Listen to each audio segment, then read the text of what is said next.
하나님 말씀 함께 나누겠습니다. 디모데전서 1장 2절 말씀입니다. 우리 한 목소리로 같이 봉독하겠습니다. 믿음 안에서 참 아들 된 디모데에게 편지하노니 하나님 아버지와 그리스도 주 예수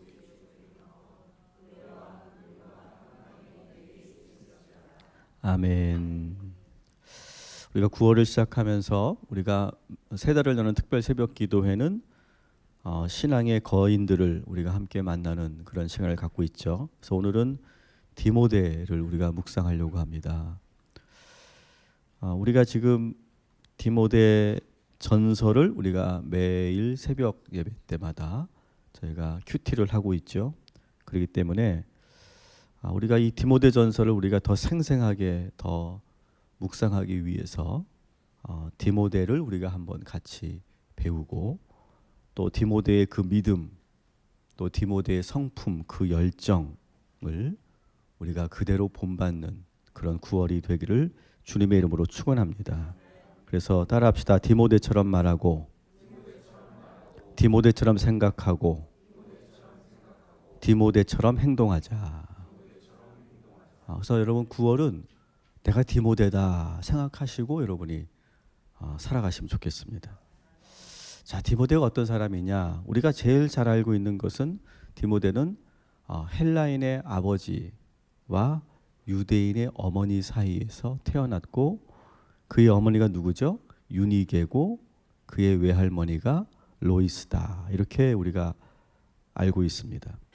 그리고 디모데라고 하는 이름의 뜻은 하나님을 경외함이라고 하는 뜻이죠. 그래서 그 이름을 봐서도 알 수 있는 것처럼 디모데는 어려서부터 철저하게 신앙적으로 잘 양육된 그런 자녀였다라고 하는 것을 우리가 알 수 있습니다. 근데 우리가 지금까지는 그렇지 디모데는 어려서부터 신앙적으로 잘 양육되고 그리고 키워진 그러면서 어떤 신앙의 그런 큰 기복이 없이 잘 자란 그런 아들이었지라고 우리가 생각하는 것이 전부였어요. 근데 여러분 한번 우리가 이 부분을 한번 우리가 좀 더 깊이 한번 생각해 보면 들여다보면 이게 결코 쉬운 일이 아니다라고 하는 것을 여러분들도 자녀를 키워보고 저도 자녀를 키우면서 이게 정말 쉬운 게 아니구나라고 하는 것을 아마 느끼실 거예요. 여러분 신앙적으로 자녀들을 키울 때 딸이 쉽습니까? 아들이 쉽습니까? 다 어렵죠? 사실은 다 어렵습니다. 근데 누가 좀 더 어려울까요? 이 아들이 좀 더 어렵습니다. 아들이 좀 더 어렵고 근데 얘네들이 어릴 때는 어땠을까요? 엄마 따라서 교회도 가고 여기도 오늘 아빠 따라서 오고 엄마 따라서 오고 그러잖아요. 그죠? 이렇게 엄마 따라서 아빠 따라서 교회도 가고 속회도 가고 기도원도 가고 저도 어릴 때 그랬어요. 기도원도 가고 엄마 따라서 성경도 읽고 엄마 따라서 성경도 암송해 보고 막 그럽니다. 그리고 이제 딱 수호도 이미 컸죠. 이제 딱 한 3살, 4살 정도 되면 이제 막 그렇게 모태신앙으로 아이들이 자라면 무슨 놀이를 하기 시작하냐면 부흥의 놀이를 하기 시작합니다. 그래서 우리 아들도 한 3살 때부터 부흥의 놀이를 시작하는데 얘가 딱 숟가락을 잡고 쥐야 하잖아요. 영성이 느껴졌어요. 영성이. 그래서 그때 모습 보면서 얘 진짜 큰 일을 하겠다 싶었는데 웬걸 어릴 때는요 정말 그렇게 예쁘게 신앙적으로 잘 큽니다. 근데 얘네들이 어때요? 머리가 크고 사춘기가 오면서 역변을 하게 되죠. 그러면서 정말 그렇게 잘 신앙적으로 잘 클 거라고 생각했는데 다 그런 건 아니지만 그렇게 신앙적으로 또 이렇게 방황을 하는 그런 시기들이 꼭 오게 되죠. 디모데는 보세요. 디모데는 아버지가 헬라인이었어요. 그리스도인이 아니었다는 말이에요. 여러분 그렇다면 여러분 더 어렵죠. 양 부모가 신앙으로 잘 이렇게 신앙생활을 해도 이 자녀들이 신앙적으로 그렇게 평탄하게 자라는 것이 쉽지 않은데 한쪽 부모가 아예 교회를 안 다니는 그런 가정이라면 어떨까요? 훨씬 더 어렵습니다. 특히 아들들은 이제 중학교가 딱 되기 시작하면 이제 슬슬 눈치를 보기 시작하죠. 눈치를 보면서 안 가면 안 돼? 뭐 그러고 막 그렇게 말을 합니다. 그러면 이제 너 엄마하고 이제 아들하고 막 실갱을 벌이면 믿지 않는 아버지가 뭐라고 합니까? 알아서 지가 가려면 가는 거지 뭘 그렇게 그러냐고. 다 그렇게 아버지가 한번 거들어주면 그때부터 이제 아들은 면죄부를 얻고 그때부터 교회를 딱 끌어버리는 그런 일들이 참 많이 있죠. 그러니까 이렇게 그만큼 자녀들이 신앙 안에서 잘 성장한다는 것이 그렇게 참 쉬운 일이 아닙니다. 제가 어제도 중등부 때 제가 교회에서 사고 친 얘기 해드렸죠. 이문세의 난 아직 모르잖아요. 그런 사고만 쳤겠습니까 제가. 저도 장로 아들이 되어서 저는 대신 교회는 떠나지 않았어요. 하지만 장로 아들이 돼서 애들을 데리고 다니면서 교회에서 사고 난 사고는 다 치고 다녔던 그런 사람이었어요. 그러니까 아마 모르긴 몰라도 디모데도 머리가 크면서 그러한 약간의 신앙의 방황기가 있지 않았을까 생각합니다. 그리고 아버지를 통해서 어머니를 통해서는 기독교 문화를 접했지만 아버지를 통해서는 헬라 문화를 접하고 헬라 철학도 배웠을 것이고 그리스 로마의 그런 어떤 여러 종교들을 이렇게 만날 수 있는 그런 시간들이 있었을 거예요. 그렇지만 결론적으로 디모데는 여러 가지 조건과 환경이 쉽지 않았지만 결국 디모데는 따라합시다. 하나님의 아들이 되었다. 결론적으로는 디모데는 하나님의 아들이 되었다라고 하는 거예요. 우리가 기독교 가정의 자녀들은 둘 중에 하나이면 된다고 생각해요. 이렇게 디모데처럼 어려서부터 신앙적으로 잘 커가는 그런 자녀들이 있죠. 근데 반대로 신앙적으로 멀어졌다가 어떻게든 어떤 모양으로든 다시 주님의 품으로 돌아오는 그런 아들이 있어요. 그런 자녀들이 있어요. 첫 번째 유형이든 두 번째 유형이든 결국은 주님의 품으로 돌아오도록 우리가 끝까지 포기하지 않는 저와 여러분이 되기를 주님의 이름으로 축원합니다.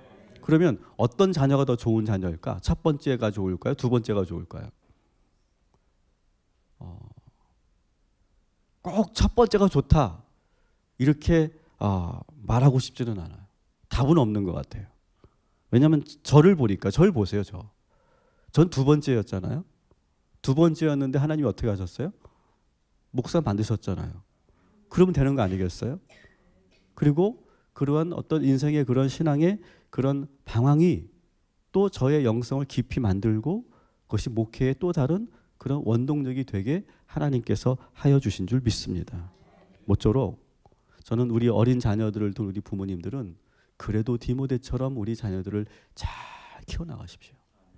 근데 우리의 다 큰 자녀들이 우리의 뜻대로 되지 않고 신앙적으로 잘 그렇게 성장하지 않았다 할지라도 여러분 절대로 포기하지 않는 9월 한 달 더 특심으로 우리의 큰 자녀들을 위해서 기도하는 그런 복된 한 달이 되기를 주님의 이름으로 축원합니다. 그래서 사랑이라고 하는 것은 무엇이냐? 고린도전서 13장 4절 7절 우리 다 같이 읽습니다. 시작. 사랑은 오래 참는 것입니다. 사랑은 모든 것을 참으며 모든 것을 믿으며 모든 것을 바라며 모든 것을 견디는 것입니다. 아멘. 우리가 자녀들을 신앙적으로 이끄는데 정말 우리가 붙잡아야 될 말씀이라고 생각해요. 여러분 끝까지 포기하지 말고 우리의 자녀들을 하나님의 아들, 복음의 아들로 만들어가는 저와 여러분이 되기를 주님의 이름으로 축원합니다. 사실 디모데는요, 뭐 신앙의 거인이다 이렇게 제가 말씀을 드렸지만 사실 우리들처럼 지극히 평범하고 그리고 어쩌면 더 연약한 그런 사람이었어요. 그래서 성경 인물들, 성경에 나오는 인물들을 이렇게 볼 때 가장 솔직하게 솔직하게 드러난 자신의 그 연약함이 그대로 드러낸 그런 인물은 전 디모데가 가장 솔직한 그런 기술이 되어 있다 이렇게 생각합니다. 디모데는 참 연약한 사람이었어요. 아까도 제가 말씀드렸지만 그의 가정 환경을 보세요. 디모데는요 다문화 가정입니다. 그렇죠? 오늘날 다문화 가정인 거예요. 여러분 다문화 가정하면 여러분 그 느낌이 있죠. 그 가정의 분위기라는 게 있지 않습니까? 생각해 보세요. 서로 다른 두 문화권의 그러한 남녀가 결혼을 해서 한 가정을 꾸렸어요. 여러분 이게 쉽습니까? 서로가 뭐 그랬겠죠. 결혼 전에는 정말 사랑해서 결혼했겠지만 여러분 이 문화가 다르고 이 나라가 다르고 아예 그 민족이 다른 이 두 남녀가 만나서 결혼 생활을 했다고 생각해 보세요. 이 결혼을 해보신 분은 아실 거예요. 이게 절대로 쉬운 게 아니죠. 얼마나 많이 부딪히고 얼마나 많이 갈등했겠습니까? 아마 이 남편, 헬라인 남편과 이 종교 문제, 신앙 문제, 영적인 문제가 상당히 계속 부딪혔을 거예요. 그리고 그 당시에 여러분 유대인들은 비록 디아스포라 이렇게 흩어져 지냈지만 그래도 어떻게든 자기들끼리 결혼을 하려고 했단 말이죠. 그죠? 유대인들은 유대인끼리 결혼을 하려고 했었는데 지금 이 유대인 여자가 헬라인 남자와 결혼했다라고 하는 것은 아마 그 당시로서 상당히 흔하지 않은 일들이었을 거예요. 어쩌면 이렇게 보여지기도 해요. 아마 그 디모데의 어머니 가정이 경제적으로 상당히 어려웠을 수도 있어요. 그래서 유대인 남자를 만날 수도 없을 만큼 경제적으로나 가정적으로나 참 어려웠을 거예요. 그러다 보니까 어쩔 수 없이 이방인 남자를 만나서 결혼해왔다고 여러분 한번 상상해 보세요. 그러면서 문화가 다르고 종교가 다른 이 배우자가 결혼 생활을 한다. 이게 얼마나 힘들었을까요? 그래서 이 유니게, 디모데의 어머니 유니게는 더욱더 하나님을 붙잡아야 했을 거예요. 이 제사 중심의 유대교로서는 이 여자의 그 마음과 상처를 여러분 해결할 수 없었을 거예요. 그래서 그때 그리스도인들을 만나, 그리고 그리스도인들이 모이는 그 집회에서 성령을 체험하게 되는 거죠. 그러면서 눈물 콧물을 쏟으면서 그렇게 기도했어요. 그 어려운 시간들을, 그 결혼 생활들을 이기기 위해서 신앙이, 주님이 그에게 큰 힘이 됐어요. 그리고 친정 어머니도 함께 날마다 그 딸을 위해서 기도했고 하루하루를 보냈어요. 이런 다문화 가정 속에서 태어난 디모데를 한번 상상해 보세요. 얼마나 정체성이 혼란스러웠을까요? 나는 누구인가? 나는 유대인인가? 헬라인인가? 아마 이것 때문에 아마 유대인 친구들에게도 제대로 그 환영을 받지 못했을 것이고 헬라인 친구들하고도 잘 어울리지 못했을 거예요. 모세도 그랬죠. 모세도 내가 애굽 사람인지 내가 히브리 사람인지 그 정체성이 혼란스러워서 얼마나 어려워했습니까? 어쩌면 이 디모데에게는 이 출신 배경이 열등감이었을 거예요. 감추고 싶은 것이었을 거예요. 그런데 이 열등감이 사실 보니까 디모데를 더 열심히 살게 하고 더 노력하게 하는, 그래서 결국 주변 사람들로부터 칭찬 듣는 사람이 되었다라고 하는 거예요. 여러분 아들러라고 하는 심리학자가 있어요. 그래서 아들러의 심리학을 다룬 미움받을 용기라고 하는 책, 여러분 베스트셀러였기 때문에 한번 들어보셨을 거예요. 그래서 아들러라고 하는 이 심리학자는 뭐라고 얘기하냐면 인간 모두는 다 열등감을 가지고 있다는 거예요. 여러분 여기 계신 분들 열등감 다 있잖아요. 그죠? 다 있죠. 열등감 다 있죠. 다 있습니다. 그런데 그 열등감은 인간의 보편적 감정이라는 거예요. 근데 그 열등감이 나쁜 것이 아니라 그 열등감이 있기 때문에 내가 더 노력하게 되고 더 열심히 살게 되더라는 거예요. 그리고 그 열등감은 우리의 성장의 원동력이 된다라고 하는 거예요. 디모데는 그런 출신에 대한 그런 열등감이 있었지만 그것을 극복하기 위해서 더 열심히 살았고 더 많은 사람들에게 칭찬 듣는 사람이 됐어요. 그래서 사도행전 16장 2절에 디모데를 이렇게 평가하고 있죠. 같이 읽습니다. 디모데는 루스드라와 이고니온에 있는 형제들에게 칭찬받는 자니. 아멘. 그는 더 칭찬받는 그런 사람이었다라고 하는 거예요. 자신의 열등감을 극복하기 위해서 더 열심히 노력했고 결국 그것이 사람들로부터 인정받게 되는 힘이 되었다는 거예요. 여러분 잘 생각해 보세요. 여러분 지금까지 사시면서 그 열등감이 여러분을 파괴하기보다는 오히려 그 열등감 때문에 우리가 여기 이렇게 열심히 더 살게 되는 그런 원동력이 된 줄 믿습니다. 오늘도 이 한 달도 우리 안에 있는 그 열등감은 죽을 때까지 사라지지 않는다고 그러죠. 그거 기억하세요. 열등감은 없어지는 게 아니에요. 근데 그 열등감, 죽을 때까지 사라지지 않는 그 열등감이 우리를 계속 움직여서, 이것이 열등감을 사탄이 움직이면 우리를 파괴하겠지만 성령이 그 안에 임하면 그 열등감을 통해서 더 노력하게 될 것이고 우리는 더 복된 삶을 살게 될 것이고 우리는 성장하게 될 줄 믿습니다. 그래서 열등감이 나쁜 게 아니다. 오히려 디모데는 그것을 통해서 더 새롭게 나아갈 수 있었다는 거예요. 근데 이 출신 배경이 그러다 보니까 디모데의 성격이 어땠느냐? 그의 성격은 내향적이고 아주 소심한 성격을 가지고 있었어요. 아마도 그랬을 거예요. 자신감이 없었을 거예요. 어릴 때는 그 열등감을 뭐 이렇게 극복하는 어떤 그런 원동력으로 삼지 못했겠죠. 그래서 어려서부터 형성된 성격은 내향적이고 아주 소심했어요. 그리고 늘 두려움이 많았어요. 그래서 이 디모데 전후서를 보면 사도 바울이 계속해서 디모데에게 계속 권면해주고 코치해주는 그런 구조들을 보면 디모데가 어떤 성격이었는가를 우리가 알 수 있죠.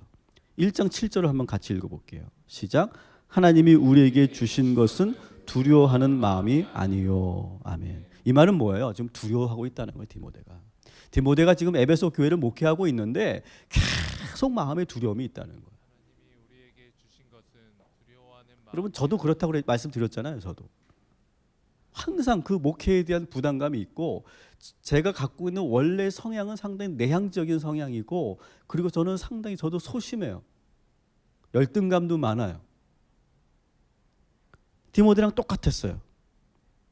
그래서 지금 바울이 두려워하지 말아라라고 지금 계속해서 권면하고 있지만 계속 이 디모데의 마음에는 두려움이 있더라는 거예요.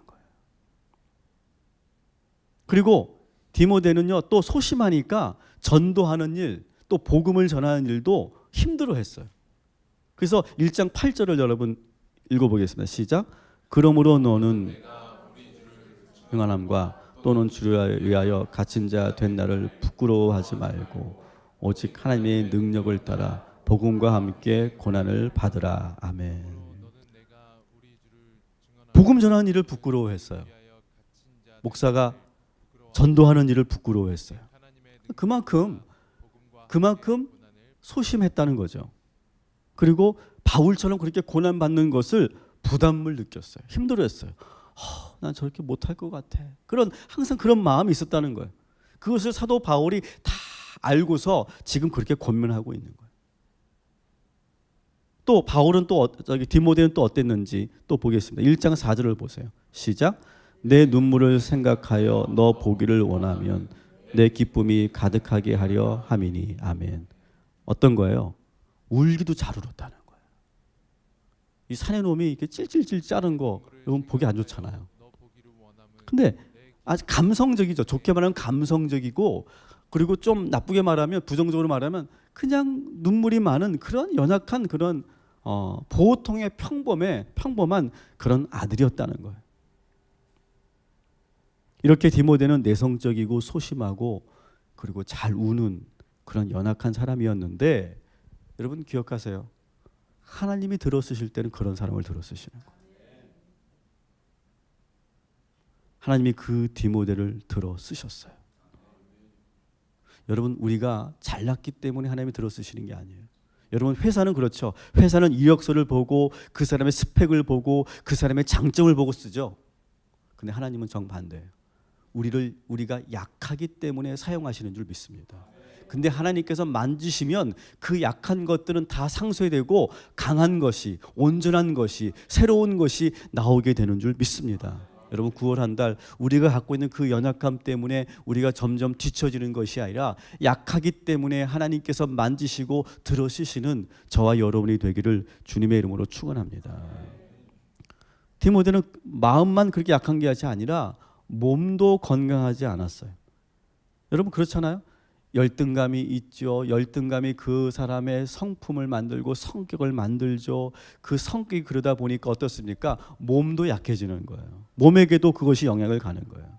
얼마나 소심하고 내향적이고 두려움이 많고 걱정이 많으니까 그 스트레스가 얼마나 힘들었겠어요. 그래서 그것이 몸에 계속 축적되면서 어려서부터 자주 아팠어요. 그래서 디모데의 그 만성 질환은 뭐냐면 위장병이에요, 위장병. 근데 이 어릴 때부터 가졌던 이 성격 때문에 갖게 됐던 이 위장병이 잘 낫지를 않는 거예요. 더구나 사역을 하니까 어떨까요? 사역을 하니까 점점 더 심해졌겠죠. 여러분, 목회가 쉽지 않습니다. 여러분 아시죠? 여러분 못할 거예요, 여러분은. 저니까 하는 거예요. 하나님께 들어 쓰시니까 하는 거지. 이 목회가 쉬운 게 아니에요. 스트레스를 많이 받았을 거예요. 디모데가 목회하면서, 특히 에베소 교회, 그 말 많은 에베소 교회를 목회하면서 얼마나 어려웠겠어요. 당시 목회자는 더 힘들었지 않겠어요? 그러다 보니까 소화도 잘 안 되고 먹는 것이 다 이렇게 소화가 안 되니까 더 스트레스를 많이 받았어요. 그래서 바울이 디모데에게 뭐라고 권면합니까? 읽어보겠습니다. 시작. 이제부터는 물만 마시지 말고 내 위장과 자주 나는 병을 위하여 포도주를 조금씩 쓰라. 아멘. 얼마나 디모데가 몸이 건강하지 않으면 바울이 건강을 걱정하면서 그 건강을 이길 수 있는 방법을 이렇게 제시합니까? 물만 마시지 말아라. 그리고 자꾸 너의 그 위장과 자꾸 병이 나는데 약을 좀 적절히 써라. 이렇게 지금 권면하고 있죠. 사실 사역하는데 이 만성 질환을 갖고 있다. 참 장애물이겠죠. 근데 제가 알고 있는 목회자들 거의 대부분 100%라고 말할 수도 있을 것 같아요. 목회자들은요, 한두 개의 만성 질환은 다 갖고 있어요. 없는 목회자를 본 적이 없는 것 같아요. 그만큼 사역이라고 하는 것이, 목회라고 하는 것이 참 어려운 거예요. 여러분, 사도 바울도 여러분 아주 만성 질환을 갖고 있었죠. 더 심했죠. 사도 바울은 제일 큰 질환이 뭡니까? 간질이었어요. 간질. 상상해 보세요, 여러분. 설교를 하다가 발작을 한다고 생각해 보세요. 이거 얼마나 난처하겠어요? 설교하다 발작을 했어요? 발작하고 딱 일어났다고 생각해 보세요. 성들이 그걸 다 지켜봤다고 생각해 보세요. 얼마나 난감했을까요? 그리고 늘 눈은 어땠어요? 만성 안질이 있어가지고 막 뭔가 눈곱이 껴있고 그리고 잘 보이지도 않았어요. 그래서 근데 그 병이 안 났단 말이에요. 만성 질환을 늘 갖고 있었단 말이에요. 그런데 여러분, 우리가 이 만성 질환을 갖고 있는 것이 우리가 반드시 나아야 하고 극복해야 되는 병인 것은 분명합니다. 여러분, 우리가 갖고 있는 그 만성 질환을 놓고 우리가 기도할 때 하나님께서 고쳐 주실 줄 믿습니다. 참 재밌는 거는요, 사도 바울은 이렇게 병을 갖고 있는 사람들에게 기도하면 나았어요. 근데 자기 병은 안 나았어요. 이게 참 아이러니인 거예요. 그런데 하나님께서 일하실 때는 그렇게 사도 바울을 통해서 능력이 나가기도 했지만 정반대로 바울에게는 그 만성질환을 계속 갖고 살게 하셨어요. 때로는 우리가 두 가지 그런 태도가 필요해요. 반드시 나을 것이라고 여러분 믿으시고 기도하시기 바랍니다. 그런데 그것이 정말 오래 지속되고 바울처럼 그것이 낫지 않았을 때는 어떻게 해야 되느냐? 따라합시다. 그 은혜가 내게 족하다. 바울은 그렇게 받아들였어요. 그 은혜가 내게 족하다. 그렇게 한없이 기도했지만 하나님께서 치유하지 않으신 이유가 있겠다. 그건 또 다른 은혜다. 이렇게 고백하면서 오히려 더 그 연약함을 가지고 더 주님 앞에 엎드렸고 기도하는 그런 종이 되었다는 거예요. 여러분들에게도 이러한 은혜가 있기를 주님의 이름으로 축원합니다. 이 디모데의 또 연약한 부분은 무엇보다도 그가 사역을 감당하는 데 있어서 나이가 너무 어렸다는 거예요. 4장 12절을 한번 같이 읽어보겠습니다. 시작. 누구든지 내 연소함을 없인 여기지 못하게 하고. 아멘. 보세요. 디모데는 성격적으로도 내성적이죠. 소심하죠. 카리스마가 없었겠죠. 설교를 할 때도 여러분 말씀대로 잘 사십시다 그러는 거예요. 우리 성정 기도회 하실 수 있으시겠죠? 그렇게 하는 거예요. 그러면 따라오겠어요, 여러분?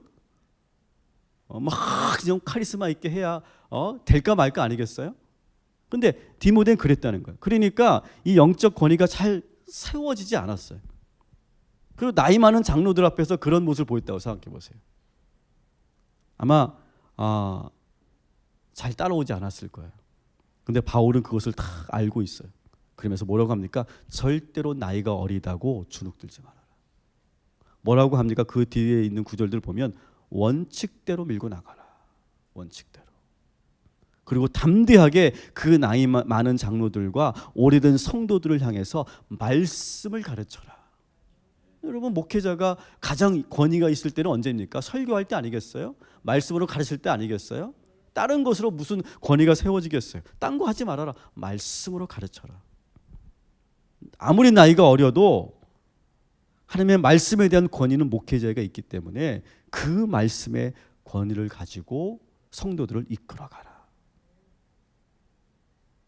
여러분 이 디모데가 그렇게 여러 가지 약점을 가지고 있었지만 하나님께서 그를 만지시니까, 그를 다듬으시니까 이렇게 놀라운 그런 걸작품이 되었고 최고의 그런 주의 종이 된 줄 믿습니다. 오늘 우리들도 하나님께서 다 아시죠? 여러분의 열등감도 아시고, 여러분의 그 약한 성품도 아시고, 여러분의 그런 만성 질환들도 아시고, 여러분의 가정 환경도 아시고 다 아십니다. 근데 오늘 주님이 만지시는 날, 주님이 만지셔서 새롭게 그렇게 변화시키는 그런 은혜가 있게 되기를 주님의 이름으로 간절히 축원합니다. 근데 디모데가 그렇게 연약한 사람이었는데 결국 누구를 만나서 이렇게 변화됐습니까? 사도 바울을 만났어요. 영적인 멘토를 만난 거예요. 그래서 이 바울이 디모데를 향해서 뭐라고 이렇게 표현합니까? 디모데 전서, 디모데 후서를 시작할 때 보면 이렇게 표현하고 있죠. 같이 읽어볼게요. 믿음 안에서 참 아들 된 디모데, 사랑하는 아들 디모데에게 편지하노니. 아멘. 아들이라고 표현해요. 아들이라고. 믿음 안에서 낳은 아들이다. 이렇게 이 디모데를 표현할 정도로 아주 정말 바울은 디모데를 사랑하고 아꼈어요. 어쩌면 다른 동역자들이 이걸 보면 약간 좀 은근히 시샘이 느껴질 만큼 그만큼 특별히 이 디모데를 사랑했어요. 근데 이 특별한 사랑, 이것이 있었기 때문에 사실은 디모데가 그 어려운 그러한 상황들을 이겨낼 수 있었던 그런 원동력이 아니었을까 생각해요. 저는 자주 제가 여러분들에게 소개하는 그런 이론이 하나 있죠. 미국의 자기심리학자의 대가인 하인즈 코앗이 이런 개념을 말합니다. 정신적 산소를 공급받아야 사람은 성장할 수 있고 그리고 회복될 수 있다. 그래서 세 가지 정신적 산소를 우리는 계속 공급받아야 된다. 근데 이 바울과 디모데의 관계가 바로 그런 관계였어요. 첫 번째 정신적 산소는 뭐냐면 따라합시다. 총애라고 하는 그런 정신적 산소예요. 그래서 그 건강한 대상이 한없이 그 상대방에게 총애를 해주는 거예요. 사랑해주는 거예요. 만져주는 거예요. 인정해주는 거예요. 칭찬해주는 거예요. 복을 빌어주는 거예요. 계속해서 그렇게 총애를 해주면 어떻게 되냐면 그 사람이 확 살아나더라는 거예요. 우리가 자녀를 키울 때도 한없이 총애해주고, 그리고 어릴 때는 우리 자녀를 보면서 막 그 엄마들이 그 느낌이 있죠. 막 기쁨을 이기지 못하는 느낌. 막 정말 사랑스럽고 이뻐가지고 막 어찌할 바를 모르는 그 엄마의 얼굴을 보면서 그 총애를 받으면서 이 아이가 거기서 힘을 얻는다는 거죠. 활력을 느낀다는 거죠.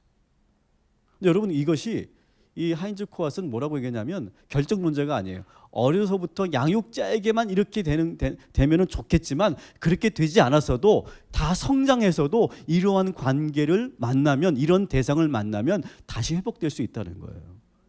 디모데는 비록 아버지로부터 그렇게 많은 총애를 받으면서 자라지 못했어요. 하지만 영적인 아버지 이 바울을 만나면서 이렇게 큰 사랑을 듬뿍듬뿍 받으면서 그렇게 총애를 받으면서 그렇게 회복되어졌다라고 하는 거예요. 여러분, 우리의 자녀들에게 정말 한없이 축복해주고 총애를 아끼지 않는 그런 복된 이 9월 한 달 되기를 주님의 이름으로 간절히 축원합니다. 마찬가지, 여러분도 마찬가지예요. 내 나이가 이제 50이 되고 60이 되고 70이 됐어도 여러분 누군가에게 총애를 받는 건 대단히 좋은 거예요. 여러분 총애를 받는 그런 대상을 만나시고 그렇게 사랑받는 그런 복된 9월 되시기를 주님의 이름으로 축원합니다. 우리에게 가장 많은 총애를 주시는 분은 누굽니까? 하나님이시죠. 하나님이 여러분들을 정말로 오늘 이 아침에 이제 우리에게 내려질 그 아침 햇살, 그 충만함이 우리에게 임하는 것처럼 하나님의 사랑이 여러분들에게 임하게 되기를 주님의 이름으로 축원합니다. 두 번째 정신적 산소는 뭐냐? 따라합시다. 존경. 존경이에요. 총애는 내가 이렇게 받는 거죠, 이렇게. 그죠? 받는 에너지예요. 근데 존경은 뭐냐면 내가 이렇게 쏘는 에너지예요. 이렇게 내가 쫙 누군가 어느 대상에게 내가 쫙 쏘는 거예요. 근데 이것이 없으면은 아이들이 성장하기가 어렵다는 거예요, 건강하게. 왜냐하면 막 내가 발산하고 싶어, 내가 쏘고 싶어, 내가 어떤 존경하는 대상을 만나고 싶어. 그래서 막 대상만 만나면 내가 그것을 확 쏴주고 싶은데 그런 대상을 만나지 못하면 존경할 대상이 없으면 얼마나 그것이 힘들고 불행한가라고 하는 거예요. 그러니까 존경이라고 하는 이 에너지는 뭐냐면 위대한 아버지를 바라보며 생기는 감정이다. 위대한 대상, 이상적인 대상을 바라보면서 한없이 존경하고 싶은 마음이 탁 내가 들고 그 대상에게 내가 쫙 그 에너지를 쏠 때,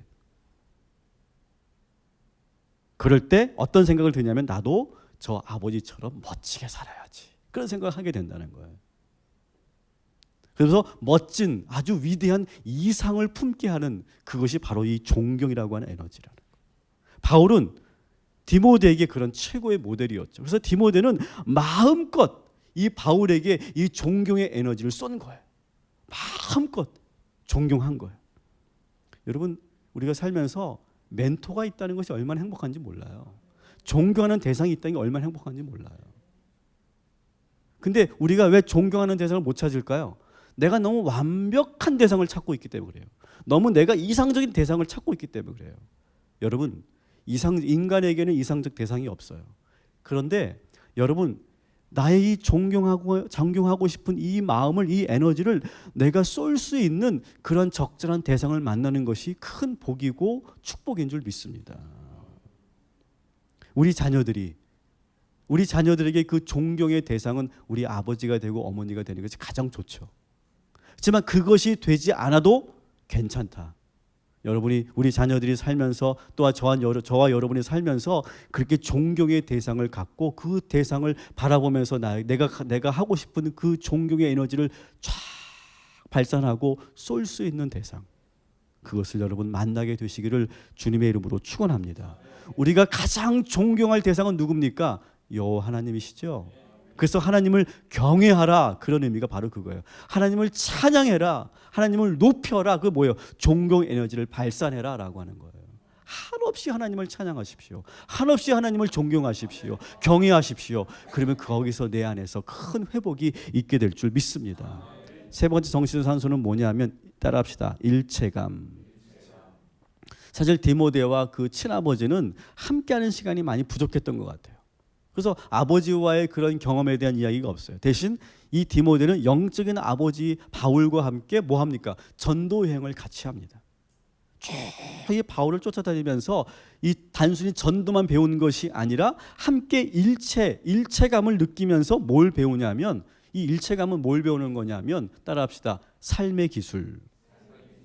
그래서 여러분, 이게 제일 좋은 것은 아들과 딸들이 엄마와 아빠와 함께 일체감이 돼가지고, 아, 인생은 이렇게 사는 거구나. 야, 이렇게 어려울 때는 아, 우리 엄마는 이렇게 막 기도를 하시네. 막 작정 기도를 하시네. 아빠는 이렇게 어려운데도 정말 끝까지 가정을 지키시고 믿음을 지키시는 분이네. 그것을 어려서부터 가까이서 그걸 배우는 거예요. 그 일체의 경험이 있어야 돼요. 근데 그 일체의 경험이 없으면 어떻게 되냐면 부모로부터 삶의 기술을 배우지 못하는 거예요. 인생을 어떻게 사는지 그 기술을 배우지 못하면서 혼자 살게 되니까 얼마나 많이 자충우돌을 하겠어요. 사도 바울과 이 디모데는 바로 그런 관계였어요. 디모데는 바울을 쫓아다니면서 많은 인생의 그런 지혜들을 배우고 삶의 기술들을 배우고 사역의 어떤 그런 스킬들을 배우게 되는 거예요. 여러분, 인생은 절대로 책에서 배우는 게 아니고 학교에서 배우는 게 아니잖아요. 인생은 아버지와 어머니와 함께 실생 안에서 일체되었을 때, 함께 살아갈 때 그때 느끼고 배우는 거예요. 이럴 때 아버지는 어떻게 했지? 이럴 때 엄마는 어떻게 했지? 그걸 우리가 배우게 되는 거예요. 근데 만일 그런 아버지와 어머니로부터 그런 일체감의 경험이 없다면 우리는 새로운 일체감의 대상을 만나본다는 거예요. 그래서 우리 교회가 왜 좋은 겁니까? 우리 교회의 권사님들이 우리의 영적인 어머니이고 영적인 아버지가 되는 거예요. 아, 우리 권사님을 보니까 이렇게 신앙의 그러한 문제를 해결해 가시네. 아, 교회 생활은 이렇게 하는 거네. 아, 인생은 이렇게 사시는 거구나. 이렇게 우리가 일체 속에서 배우는 거예요. 그래서 우리 교회가 서로가 영적인 그런 어머니가 되어주고 아버지가 되어주고 하나씩 존경하고 하나씩 총애를 내려주는 그런 정신적 산소가 풍성한 그런 우리 교회가 되기를 주님의 이름으로 간절히 축원합니다. 가장 일체감을 느낄 수 있는 대상은 여전히 누굽니까? 우리 하나님이세요. 예수님이세요. 그래서 예수님의 또 다른 이름이 뭡니까? 임마누엘이잖아요. 내가 너와 영원히 함께하리라. 그게 일체감이에요. 일체감. 여러분, 정신적 산소 세 가지. 첫 번째 뭐라고요? 총애. 두 번째 뭐라고요? 존경. 세 번째 뭐라고요? 일체감. 이것이 계속 우리에게 정신적 산소로 계속 공급되는 거예요. 그것을 우리가 성경적으로 말하면 그게 뭘까? 정신적 산소가. 그게 바로 성령이에요. 성령. 그래서 하이즈 코왓은 개신교 정신분석자 학자거든요. 그래서 이 이론은 사실요 상당히 그 성경에 뒷받침되어 있어요. 여러분 생각해 보세요. 하나님으로부터 충만한 사랑을 받고 내가 하나님을 온전히 찬양하고 경외하고 그리고 주님과 영원토록 함께하면 뭐가 임하는 거예요? 성령이 임하는 거예요. 그런 성령이 임하고 정신적 산소가 풍성한 그런 복된 이 9월 한 달 되시기를 주님의 이름으로 간절히 축원합니다. 디모데가 그렇게 연약한 사람이었지만 그것을 이길 수 있었던 그 원동력, 그것을 여러분 모두 경험하셔서 디모데처럼 생각하고 디모데처럼 말하고 디모데처럼 행동하는 복된 9월 되시기를 주님의 이름으로 축원합니다.